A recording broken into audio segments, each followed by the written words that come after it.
안녕하십니까?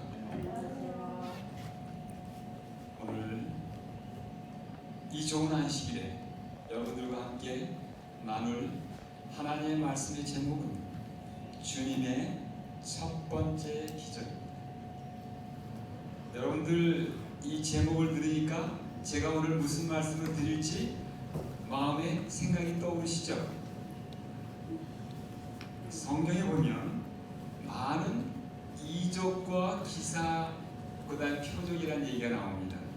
자, 이적이라고 하면 또 이거를 기적이라고도 하게 하고, 영어로는 miracles, wonders, 또 표적이라고 해가지고 sign이라고 해요. 그럼 이런 것들이 어떻게 틀리느냐?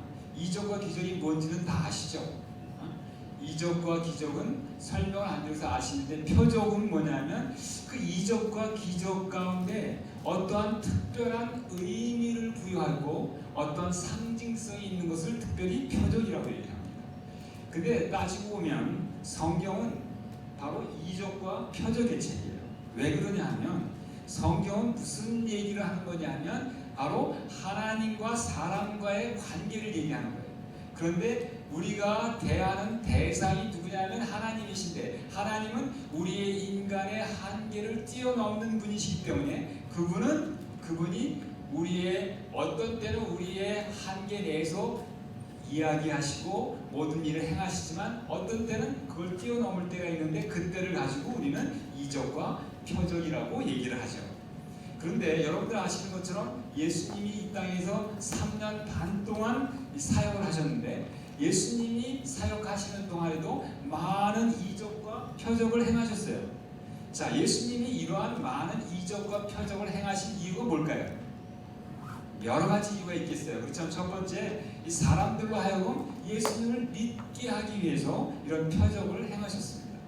그리고 특별히 믿어도 어떻게 믿느냐 하면, 그 당시에 이 유대에 있는 사람들이 다 누구를 기다리고 있었냐면 바로 메시아를 기다리고 있었어요. 그런데 유대에 있는 사람들이 인류의 역사 가운데 메시아가 언제 오셨냐 하면 바로 4,000년쯤 되는데 오셨어요. 그럼 4,000년 동안 우리 인류는 다 누구를 기다렸냐? 메시아를 기다렸다는 거예요. 왜냐하면 메시아만이 우리 인류의 유일한 희망이요 소망이었기 때문에. 그래서 메시아를 기다리는데 얼마나 많은 사람이 기다리다가 또 그냥 또 잠들고 또 기다리고 잠들고 해가지고 얼마나 많이 지쳤겠어요. 그래서 수많은 사람들이 그랬겠지만, 그래서 이제 그 예수님이 오실 당시에 가짜 메시아도 많이 있었을까요? 많이 있었어요. 그런데 진짜 메시아가 어떤 분인가 그것을 알려주기 위해서 특별히 이적과 표적이 이게 우리 하나님께서 허락하셔서 이게 주어지신 거라고 생각을 합니다. 그래서 예수님이 진짜 그 인류가 4,000년 동안 기다리는 바로 그 메시아라는 그러한 것을 믿게 하는 어떤 증거로 이적과 표적을 주셨어요. 그리고 또 예수님의 사역을 위해서, 예수님이 이 땅에서 3년 반 동안 짧은 시간 동안 사역을 하시면서 이 온 인류의 소망이 되시고, 그야말로 아무런 희망이 없던 인류에게 진정한 희망을 주시는 그 놀라운 사역을 3년 반 동안 이루시는데, 만일 예수님께서 이적과 기적과 표적을 행하지 않으셨다면 그 일이 가능했을까요? 한번 생각해 보세요. 예수님이 이 땅에 3년 반 동안 하시면서 아무런 이적과 표적을 행하지 않으시고, 그리고 그냥 말씀만 하셨다면 3년 반 동안 그분이 계획하셨던 일을 이룰 수 있었을까요? 저는 이룰 수 없었다고 생각해요. 그야말로 3년 반 동안의 예수님의 사역을 그렇게 효과적으로 할 수 있게 해준 것이 바로 이적과 표적이었다는 거예요. 그래서 여러분들 이 요한복음에 보면 요한이 7가지의 그 기적을 요한복음에 수록하고 있어요. 그 여러분들이 7이 얘기하는 숫자의 의미가 뭔지 아시죠? 7이 완전수예요. 그래서 예수님이 하신 거는 그럼 7번만의 기적만 하셨나요? 기적을 행하신 게 아니라 그 외에도 수없이 많아요. 요한은 이 책 말미에 뭐라고 썼냐면, 이 외에도 내가 기록한 것 외에도 예수님이 하신 것을 다 기록하려면 모두 모자란다? 이 온 세상에 있는 바닷물을 먹물 삼고 그 다음에 하늘을 두루마리 삼고 다 써도 모자란다. 그게 과장법일까요? 아니면 진짜일까요? 이 중국 사람들은 과장을 잘해요. 그런데 여기 이 사도 요한도 과장을 한 걸까요? 아니에요? 아니, 얼마나 하신 일이 많으면 바닷물을 먹물 삼고 하늘을 두루마리를 해도 다 헛써도 다 모자란다고 그러는 말이 됩니까? 말이 되는 거예요. 왜냐하면 우리 예수님이 비록 이 땅에 계셨음에도 불구하고 우리 이 땅에 사역하시는 동안에도 그분은 어떤 분이셨냐면 하나님이셨어요. 하나님. 그래서 그분이 하신 모든 걸 기록한다면 그야말로 온 우주도 모자랄 정도로 그런 모든 것, 여러분들의 그 심장의 박동 하나하나 그거 누가 하신 거예요? 다 하나님이 하신 거예요. 예수님이 하신 거예요. 이런 것들을 다 기록하면 정말 온 우주도 모자랄 정도로 그렇게 기록을 하셨을 거예요. 자, 이 요한복음에 7가지 기적이 나오는데 제일 첫 번째 나오는 기적이 뭐냐면 요한복음 2장에 나오는 가나의 혼인잔치에서 물을 포도주로 만드시기 첫 번째고, 두 번째는 뭘까요? 두 번째는 이 요한복음 4장에 보면 그 어떤 높은 그 관원인데 그 자기 아들이 아프다고 그래가지고 그걸 좀 고쳐달라고 그랬더니 이제 예수님이 뭐라고 그러세요? 표적이 없으면 니네들이 꼭 이게 이적만 지적 이걸 구한다고 얘기를 하시면서도 좀 우리 내 아들이 죽겠나이다 빨리 오셔서 그랬더니 뭐라 그래요? 멀리 떨어져 있는데 내 아들이 살았노라 라고 말씀하세요. 그래가지고 근데 이 사람이 아니 예수님 빨리 오셔서 우리 아들한테 좀 이렇게 안수도 좀 해주고 좀 이렇게 일어나게 좀 해주셔야 되는데 살았노라 하셨는데 이 사람이 그거에 대해서 의문을 가졌나요? 안 가졌나요? 안 가졌어요. 그걸 그대로 믿었어요. 그래가지고 갔어요. 근데 믿었는데 정말 확실하게 믿었는지 그건 잘 모르겠지만 어쨌든 믿었어요. 자, 믿어가지고 가다가 이제 거기서 보니까 애가 갑자기 살아난 거예요. 그래가지고 너무 좋아가지고 이제 주인한테 알려준다고 하인이 오다가 중간에 만났어요. 만나가지고 그 하인한테 애가 낳았다는 거는 이제 예수님의 말씀을 들어서 알긴 하는데 언제 낳냐? 라고 물어보니까 이제 때를 이렇게 얘기하는데 보니까 딱 예수님 말씀하신 그때 그 어간에 난 거예요. 그래서 정말 예수님은 시공을 초월하는 하나님이시구나. 그러고서 이 메시아인 걸 온 가족이 믿었다는 얘기가 요한복음 4장에 나옵니다. 자, 그런데 그 다음에 세 번째는 또 어떤 기적이 나오냐면 여러분들이 잘 아시는 것처럼 베데스다 연못가에 무슨 일이 있었어요? 38년 된 황제가 있었어요. 이게 그분이 아마 중풍병인 것 같아요. 그래서 중풍병 몸을 잘 가두지 못하니까 여러분들 잘 아시는 것처럼 베데스다 온물가에 이렇게 물이 동하면 어쩌다 강가가 물이 동하면 먼저 들어가야 되는데 이게 들어갈 수가 없었던 거예요. 그런데 예수님이 찾아오셔서 뭐라고 그랬어요? 예수님이 찾아오셔가지고 남없이 내가 낫고자 하느냐라고 물어보세요. 내가 낫고자 하느냐? 자, 한번 생각해 보세요. 이 지금 거기 있는 사람 중에서 이런 얘기를 하면 여러분 어떻게 대답하실까요? 아니 이 사람 누구 놀려? 이렇게 얘기하지 않을까요? 아니 여기 있는 사람들 다 나으려고 물이 동하면 달라고 여기서 지금 어떻게 고침을 받을까 하고서 지금 여기 와 있는 사람한테 내가 낫고자 하느냐? 웬만한 사람 같으면 저 같았으면 어떠냐면 예수님을 딱 이렇게 꼬다보면서 사람 놀립니까? 이렇게 얘기했을 것 같아요. 근데 이 사람은 그렇게 얘기하지 않았어요. 이 사람은 어떠냐면 아니 물이 동하는데 내가 나가려고 하는데 나보다 딴 사람이 먼저 들어갑니다. 그랬더니 예수님이 뭐라고 얘기했어요? 뭐라고 얘기했어요? 내 자리를 들고 일어나라. 자, 이 얘기를 들었을 때 여러분들 같으면 이 얘기 듣고 얼타분하고 일어났을까요? 이 얘기 했으면 또 뭐라고 하냐면 저같이 믿음 없는 사람은 뭐라고 하냐면 아니 예수님 내가 일어날 줄 못 일어나니까 지금 이러면 안 됐죠. 아니 일어날 줄 알고 내가 왜 여기 주저앉아 있겠어요. 이렇게 얘기해야 되는데 이 사람이 어떻게 했어요?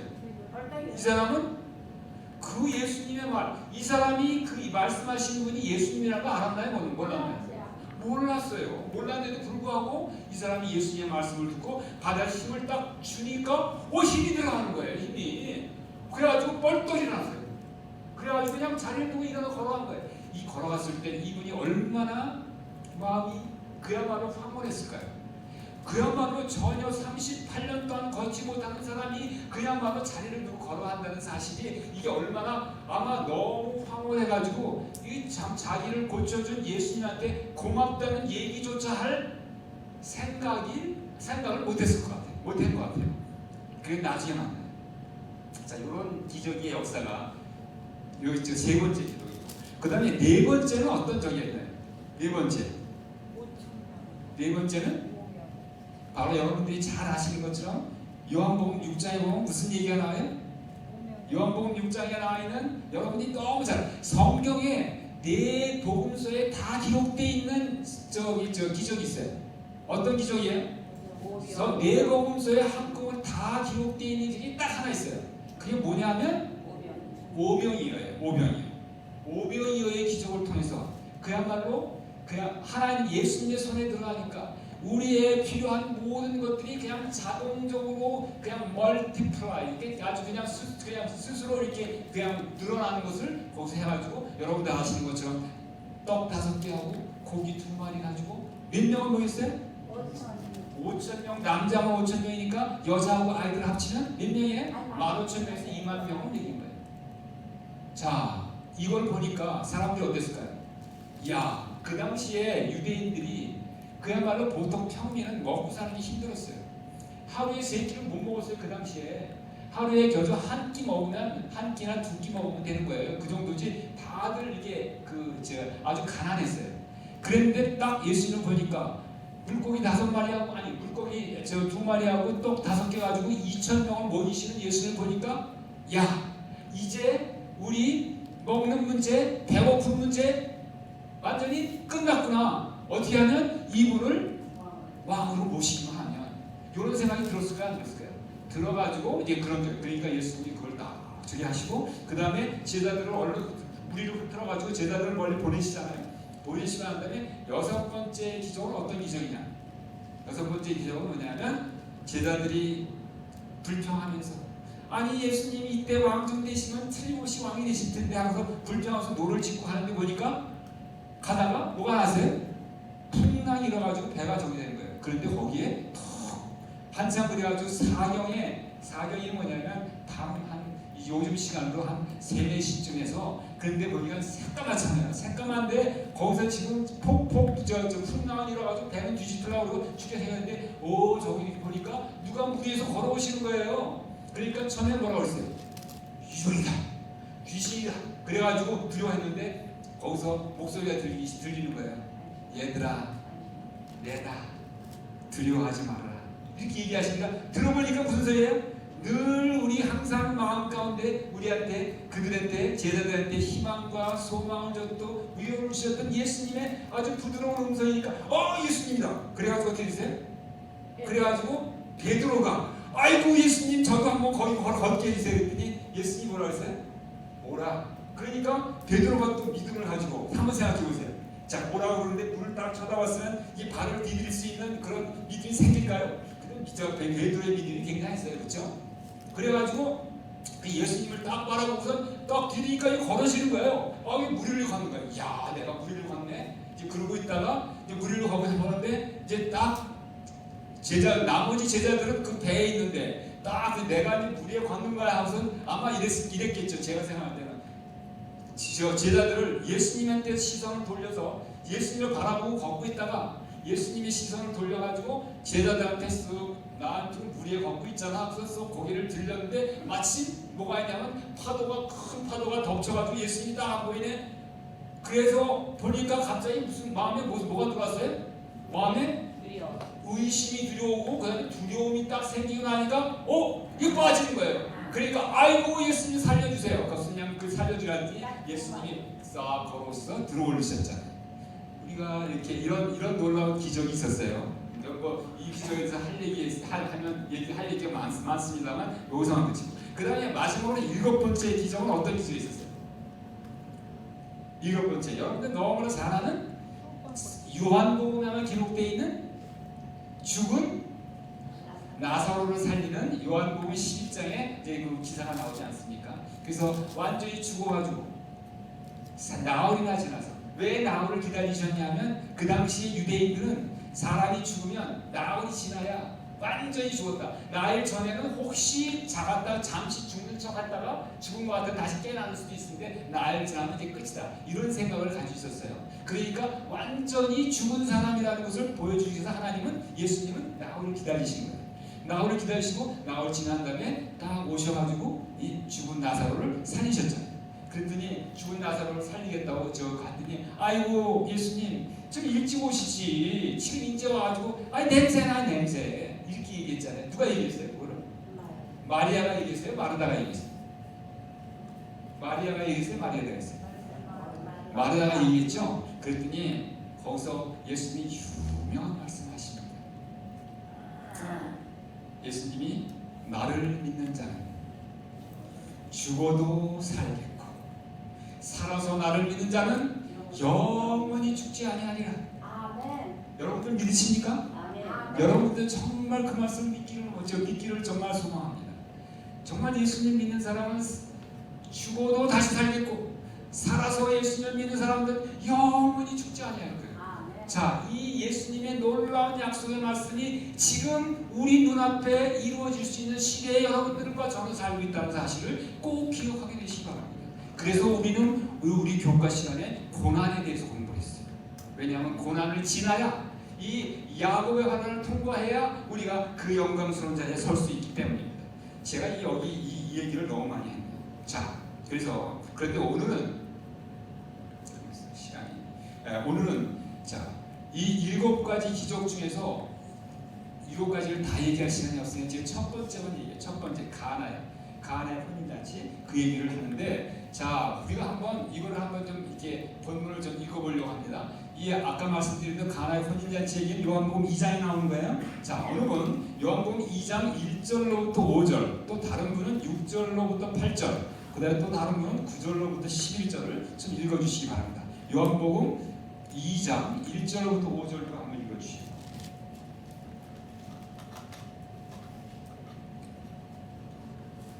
자, 어느 분 좀 읽어주실래요? 태초에 말씀이 계시니라. 이 말씀이 하나님과 함께 계셨으니 이 말씀은 곧 하나님. 2장 요한복음 2장 1절로 5절. 2장이요? 2절. 그렇습니다. 사흘 되던 날에 누가 읽으시나? 사흘 되던 날에 갈릴리 가나안 혼인이 있어 예수의 어머니도 거기 계시고 예수와 그 제자들도 혼인의 청함을 받았더니 포도주가 모자란지라. 예수의 어머니가 예수에게 이르되 저희에게 포도주가 없다 하니 예수께서 가라사대 여자여 나와 무슨 상관이 있나이까. 내 때가 아직 이르지 못하였나이다. 그 어머니가 하인들에게 이르되 너희에게 무슨 말씀을 하시든지 그대로 하라 하니라. 예. 그 다음에 여기 우리 다 같이 한번 좀 읽어주시기 바랍니다. 시작. 거기 유대인의 결례를 따라 두세 통 드는 돌 항아리 6이 놓였는지라. 예수께서 저희에게 이르시되 항아리에 물을 채우라 하신즉 아구까지 채우니 이제는 떠서 연회장에 갖다 주라 하시매 갖다 주었더니 연회장은 물로 된 포도주를 맛보고 어디서 났는지 알지 못하되 물동 하인들은 알더라. 연회장이 신랑을 불러 말하되 사람마다 먼저 좋은 포도주를 내고 취한 뒤에 낮은 것을 내거늘 그대는 지금까지 좋은 포도주를 주었도다 하니라. 예수께서 이 처음 표적을 갈릴리 가나에서 행하여 그 영광을 나타내시매 제자들이 그를 믿으니라. 자, 이 말씀을 통하여 우리가 예수님께서 이 표적을 나타내신 이유가 뭐냐면 아까 제가 말씀드린 대로 이 제자들로 하여금 거기 참석한 사람들로 하여금 예수님이 메시아인 것을 믿게 하기 위해서 이렇게 이 표적을 행하신 거예요. 자, 그러면 우리가 사실은 지난 6월 18일 지금부터 한 달 전에 이 표적을 우리가 말씀 시간에 다뤘어요. 근데 그때는 어떤 걸 다뤘냐면 오직 마리아의 믿음이라는 관점에서 이 처음 표적을 이제 다뤘는데 오늘은 마리아의 믿음이라는 관점보다는 다른 관점, 즉 뭐냐면 바로 혼인잔치와 포도주가 우리의 구속사적인 입장에서 우리한테 어떠한 의미를 가지고 있는가 하는 것들을 좀 살펴보려고 합니다. 자, 그래서 이제 첫 번째 이 여러분들이 너무나 잘 아는 이 표적의 이 질문은 왜? 우리는 항상 성경을 읽을 때 왜라는 얘기를 잘해요. 왜? 하나님께서 왜 그러셨을까? 하고 왜라는 질문을 하다 보면 거기에 놀라운 하나님의 뜻과 하나님의 대답이 나오고 거기서 우리는 깊은 하나님의 사랑의 교훈을 배울 수 있습니다. 그래서 왜 주님은 사역의 첫 번째 기적의 역사를 가나의 혼인잔치에서 행하셨을까? 여러분 한번 생각해 보세요. 항상 첫 번째는 항상 어떤 특별한 어떤 상징적인 의미를 가지고 있어요. 첫 번째. 그래서 첫 번째라는 것이 중요하거든요. 성경에도 마찬가지예요. 그럼 왜 하나님께서는 예수님께서는 첫 번째 사역 이전에는 사실은 예수님이 아무런 기적을 행하지 않으셨어요. 근데 첫 번째 기적을 혼인잔치에서 첫 번째 이 기적을 행하셨을까? 여러분들 한번 좀 마음 가운데 생각해 보시기 바랍니다. 그런데 우리가 이걸 잘 생각해 보면 혼인잔치라는 것이 바로 예수님의 인간 구원 사역을 아주 가장 적절하게 나타내는 예식이에요. 왜냐하면 예수님이 우리가 예수님을 믿어서 예수님을 영접한다는 것은 바로 뭐랑 같은 거예요? 예수님을 바로 새 남편으로 맞아들여서 예수님과 혼인하는 거나 마찬가지예요. 그래서 여러분들 침례라고 하면 침례는 다른 말로 얘기하면 우리들이 하는 결혼식이나 마찬가지. 그래서 침례를 여러 가지로 말씀하실 수 있지만 침례를 저는 늘 예수님과의 혼인 예식이라고 생각합니다. 예수님을 이 침례를 통한 예수님을 남편이요 예수님을 주인으로 모신다는 거예요. 자, 그러면 우리가 혼인을 하면 이 세상에서 특별히 여자가 신분 상승을 할 때 하기에 가장 쉽고 확실한 방법이 뭘까요? 이 세상에서 여자가 신분 상승을 하기 위해서 할 수 있는 가장 합법적이고 가장 확실하고 가장 빠른 일이 어떤 일이에요? 혼인. 멋있는 남자를 만나서 혼인하는 거예요. 혼인하는. 그럼 혼인하게 되면 어떻게 돼요? 그 자기의 상태와 신분이나 형편에 상관없이 어떤 일이에요? 남편의 신분과 남편의 상태가 다 자기 것이 되는 거예요. 이게 바로 여러분들이 잘 아는 우리가 어렸을 때 들었던 무슨 동화 같은 거 있죠? 신데렐라 여러분들 한국 우리 저 속담에는 뭐가 있어요? 콩쥐파치. 그 다 그런 거 아니에요? 여러분들이 잘 아시는 것처럼 신데렐라가 어떠냐? 그냥 자기 계모한테 완전히 구박덩어리 해가지고 맨날 그냥 이 종로를 비슷한 것만 이 구박만 났다가 이 어떻게 여차여차해서 여러분들 다 아시죠? 여차여차 해가지고 이 신데렐라가 이 왕자하고 사랑에 빠진 거예요. 그러니까 왕자가 완전히 그때 파티에 나타났던 신데렐라 그 신데렐라에 꽂혀가지고 딴 사람한테는 안 한다는 거예요. 이 사람만 찾아가지고 그냥 다져다니다가 마침내 그 사람을 찾았는데 그 계모의 두 딸이 그 유리구두라는 게 있잖아요. 유리구두 그 맞는 사람을 찾았는데 저 계모의 두 딸한테 이 유리구두의 주인을 내가 찾고 있다고 그랬는데 보니까 두 딸은 신어보니까 안 맞는 거예요. 그런데 딱 가서 이 신데렐라에 딱 맞아가지고 그 후에 뭐냐면 계모한테 부엌받는 그런 천덕꾸러기 신데렐라가 뭐가 됐어요? 왕비가 된 거예요. 왕비. 이 놀라운 이 반전의 역사가 바로 이 혼인 예식이라는 거예요. 이 혼인 예식으로 이것이 가능한 거예요. 그런데 우리는 예수님을 영접한 우리들은 이 신데렐라가 이루었던 이 인생의 역전보다 더 극적이고 더 드라마틱하고 더 아주 엄청난 인생의 반전을 여러분들과 저는 이루었다는 사실을 꼭 기억하게 되시기 바랍니다. 자, 신데렐라는 뭐 이렇게 천덕꾸러기 여자 아이였지만 그래서 왕비가 됐지만 그것도 굉장한 반전이지만 우리는 어떻습니까? 우리는 완전히 뭐냐면 우리는 어떠냐면 죄와 사망의 종으로서 아무런 희망과 소망이 없이 그냥 영원한 멸망으로 향하여 가고 있던 우리가 예수님과 졸지에 결혼함으로 말미암아 죄와 사망의 종이 아니라 의와 생명의 종이 되고 그것에서 끝나는 게 아니라 그래서 영원히 사는 것뿐만 되는 게 아니라 바로 우주의 왕이신 예수님의 아내가 되는 그래서 온 우주를 예수님과 함께 통치하는 그 놀라운 역사 신데렐라의 역전은 이건 아무것도 아니에요. 우리가 예수님과 결혼함으로 인하여 이루어진 우리의 인생 역전은 이 신데렐라와 비교할 뿐이 아니라는 거예요.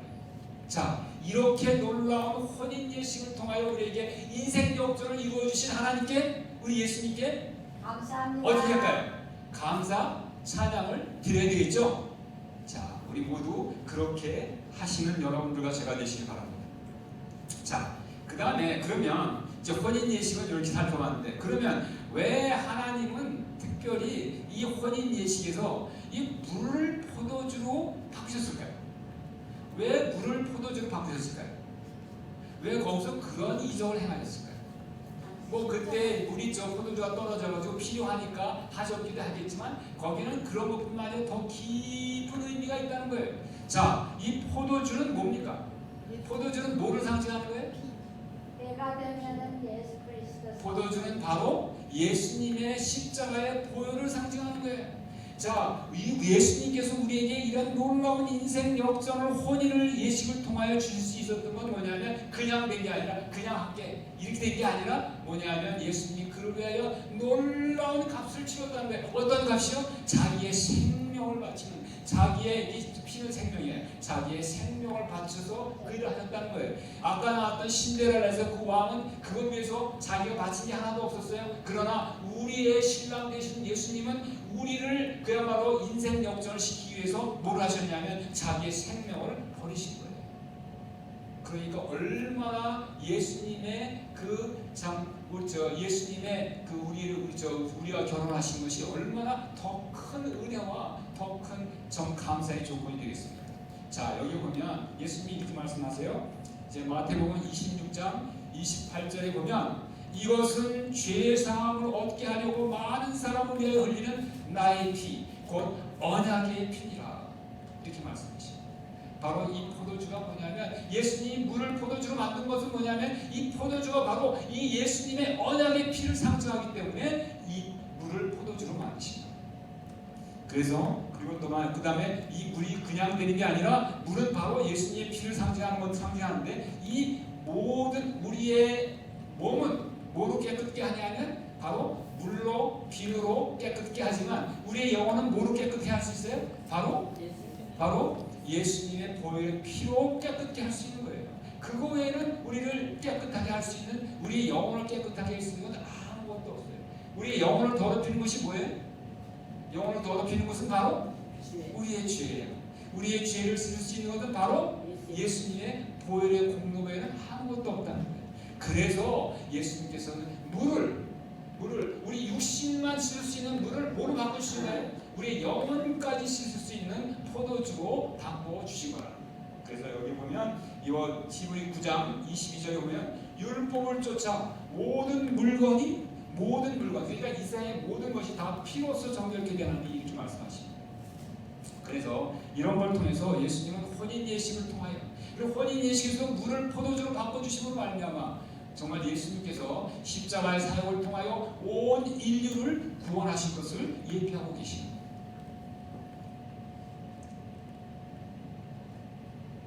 자, 그런데 보면 여기에 그 6절에 우리가 지금 방금 읽은 6절에 보면 거기 유대인의 결례를 따라 두세 통 드는 돌 항아리 6이 놓여 있는지라 예수께서 저에게 이르시되 항아리에 물을 채우라 하신즉 아구까지 채우리 이렇게 많은 말씀이 나옵니다. 그런데 여기서 한번 생각해 보세요.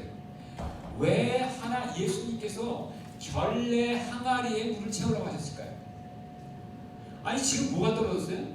포도주가 떨어졌어요. 그럼 포도주 항아리가 있었을까요? 없었을까요? 그 당시는 지금은 포도주를 병에다 놓고 하지만 그 당시는 병이 없었잖아요. 없었으니까 항아리란 말이에요. 항아리. 이 포도주 항아리가 있었을까요? 분명히 빈 포도주 항아리가 있었을 텐데, 그런데 그런 빈 포도주 항아리에다가 예수님은 무엇을 하실지 아셨을까요? 몰랐을까요? 아셨죠? 그러니까 빈 포도주 항아리에 물을 채워라 이렇게 말씀하셨어야 당연한 일인데, 우리 예수님 뭐라고 하냐면 결례의 항아리에다 물을 채우라는 거예요. 왜 그랬을까요? 여기에는 우리가 그냥 읽고 지나갈 수 있고, 예수님이 결례의 항아리에다가 물을 채우라가지고 그걸 거기 있는 걸 포도주로 만드셨나 보다 이렇게 할 수 있지만, 거기에는 예수님이 하신 모든 일에는 뭐가 있어요? 깊은 하나님의 뜻과 섭리가 있다는 거예요. 그래서 예수님은 일부러 결례 항아리에다가 물을 채우라고 말씀하시는 거예요. 자, 여러분이 결례가 뭡니까? 결례는 유대인의 일상생활에서 굉장히 중요한 예시고, 왜냐하면 그 당시는 이 동네의 이 흙바닥에 다 흙바닥이에요. 흙바닥. 아스팔트가 지금처럼 없잖아요. 그러니까 뭐냐면 거기다가 이 사람들이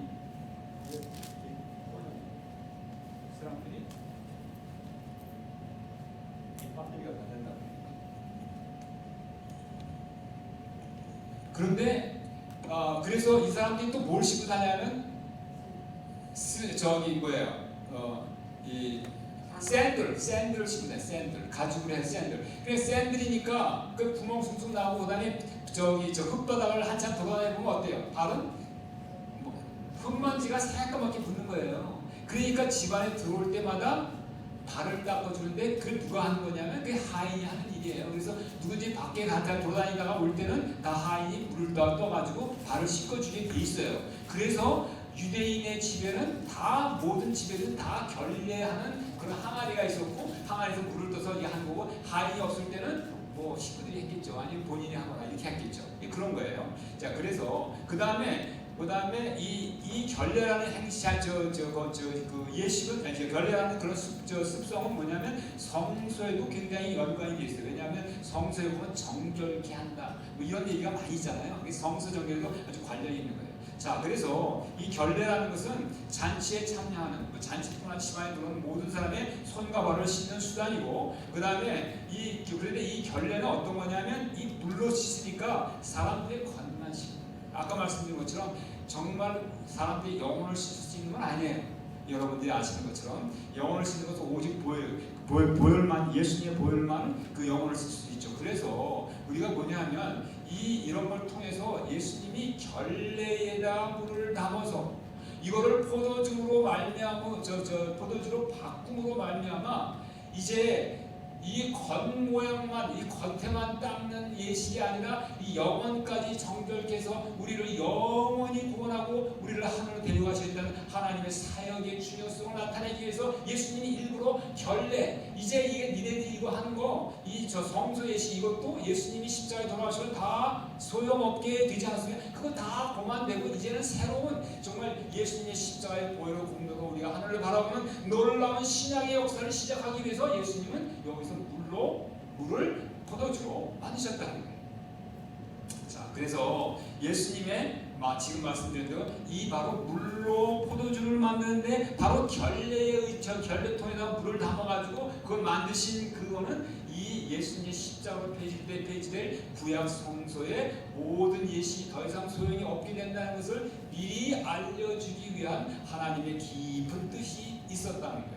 자, 그래서 우리가 아는 것처럼 이 결례라는 것은 십자가로 폐지될 구약 성소의 예식이에요. 이건 그림자와 같은 거예요. 그런 것을 상징하고 있어요. 그래서 여기 보면 결례통과 그다음에 그 속에 들어있는 물은 어떤 걸 상징하냐면 구약의 양자는 제사 제도와 율법과 규례 없어져 있건 한시적인 그런 거예요. 뭐 십계명 얘기하는 건 아니에요. 자, 그다음에 십자가는 바로 구약의 제사제도 규례를 대체하는 거예요.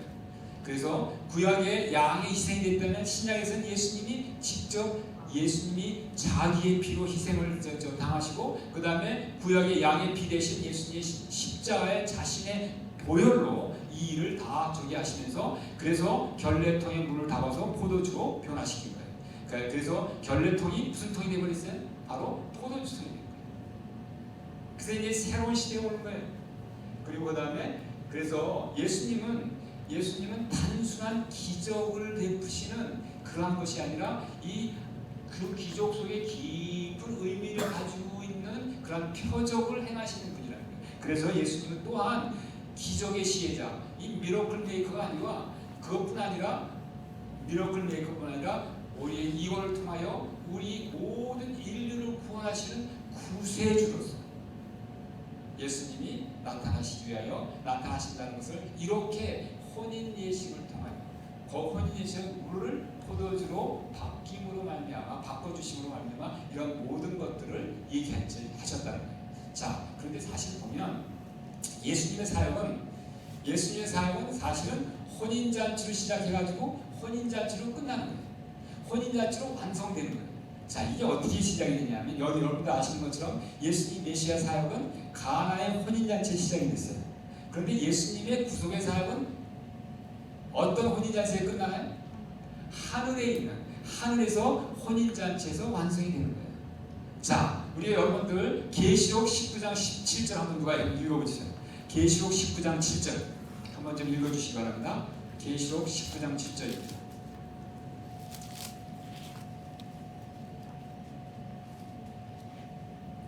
우리가 즐거워하고 크게 기뻐하여 그에게 영광을 돌려서 어린 양의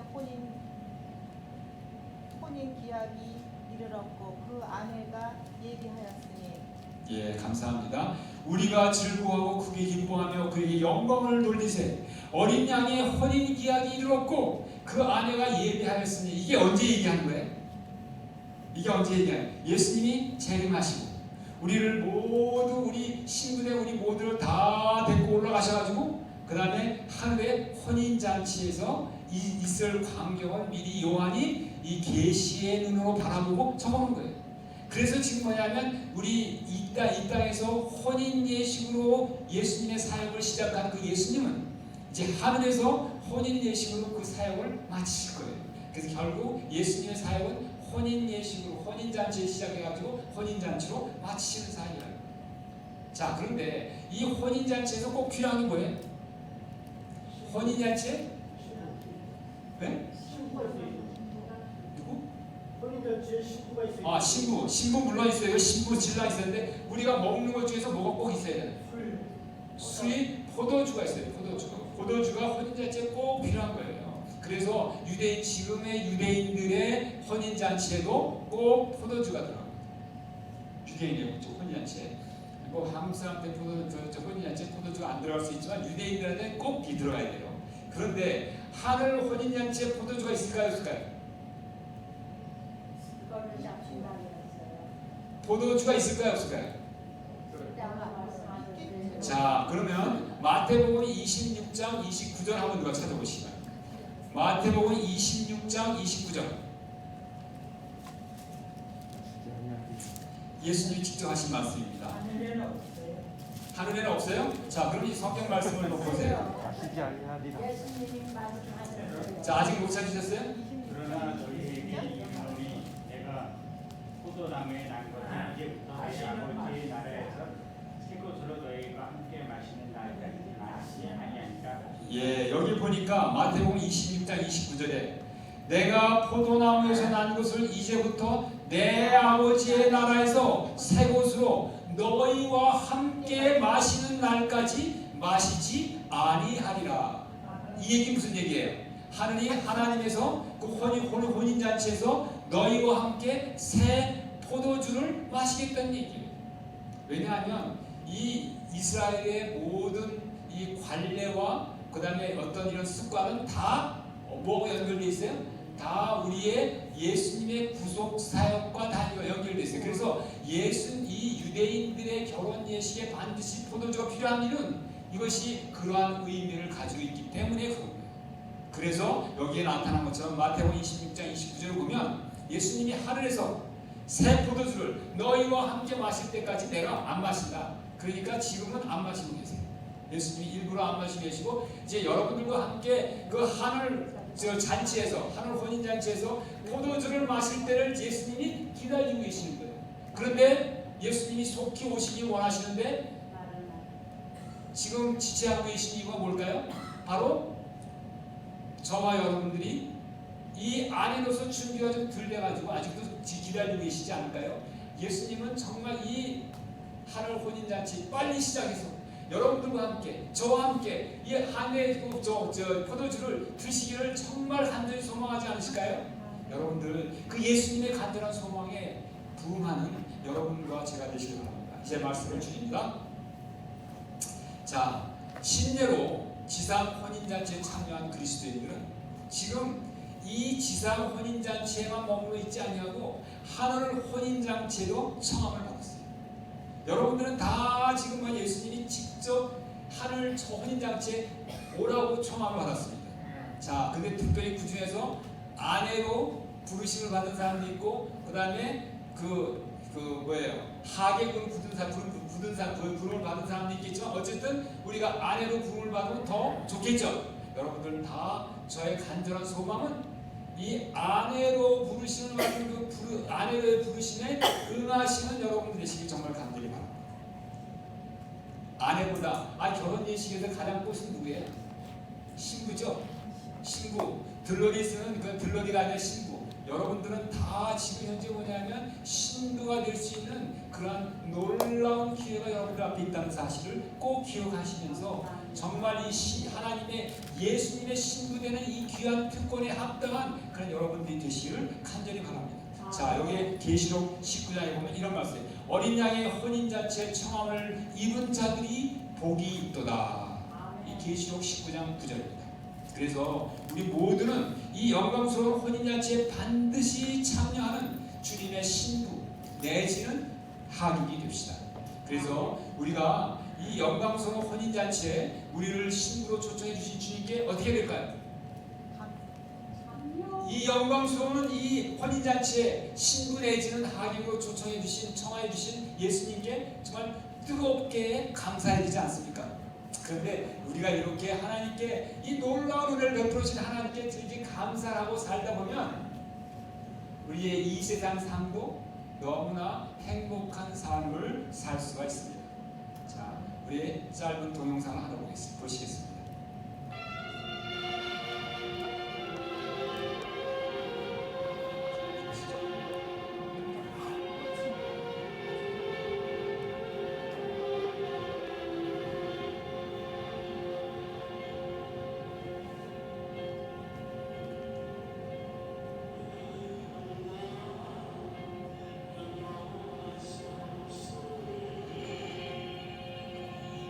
Troubles come.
우리가 정말 우리를 혼인잔치에 청해 주시고 혼인잔치에 그냥 오라는 것도 아니고 신부가 돼서 그리고 정말 하나님께서 기뻐하시는 하객이 돼서 오라고 이 초청해 주신 주님의 이 참 놀라운 사랑에 정말 이게 감사하게 되면 우리가 때가 되면 그곳에 서서 정말 우리가 다 말아낸다 부를 뿐만 아니라 우리가 이 세상에 살면서도 정말로 행복한 삶을 살 수 있다는 이러한 그 하나님의 은혜 우리가 마음 가운데 깊이 생각하면서 여러분들의 매일매일의 삶이 참으로 이 하나님이 우리한테 혼인잔치를 허락하여 주시고 혼인잔치의 청함을 허락하여 주심으로 말미암아 우리에게 놀라운 소망과 약속을 주신 하나님께 진정으로 감사하면서 이 땅에서도 행복하게 살고 그리고 영원한 하늘을 소유할 수 있는 여러분들과 제가 되기를 바라면서 말씀을 준비합니다.